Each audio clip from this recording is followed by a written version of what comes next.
Welcome to TPN news.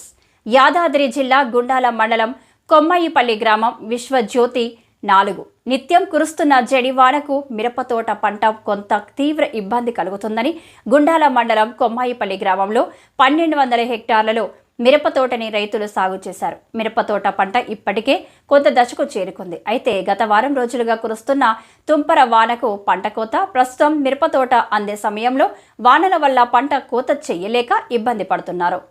తోట కొంత సమయంలో కోత చేయకపోతే భూమిలోనే మిరపతోట వేర్లోనుతుంది. అలాగని కోత చేస్తే విక్రయం కష్టమవుతుంది. ఇలా రైతులు ఏటూ చేయలేని స్థితిలో కొట్టుమిట్టాడుతున్నారు. పంట కోత చేస్తే భూమిలో కుళ్ళిపోయే అవకాశం ఉంది. ఈ పంట నష్టాన్ని ప్రకృతి వైపరీత్యాల కింద పరిగణించి రైతులకు పరిహారం అందించి ప్రభుత్వం ఆదుకోవాలని మిరపతోట రైతులు కోరుతున్నారు. ఇప్పటికే కొంత ఖర్చు చేసి అప్పులు చేసి పండించబోయే పంట అందని స్థితిలో ఉండి ప్రభుత్వం రైతులను ఆదుకోవడానికి ముందుకు రావాలని కోరుతున్నారు.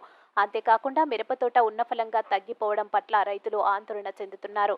రైతులు తీవ్ర నిరాశలో ఉన్నారు. మిరప పంటను పండించడానికి ఖర్చులు కూడా అందడం లేదని రైతులు ఆవేదన వ్యక్తం చేస్తున్నారు. పాల్గొన్న కూలీలు బత్తిని రజిత, కోల మహేశ్వరి, పూలమ్మ, రేణుక, ప్రమీల, అండాలు, బత్తిని శృతి, దేవి, కవిత తదితరులు పాల్గొన్నారు.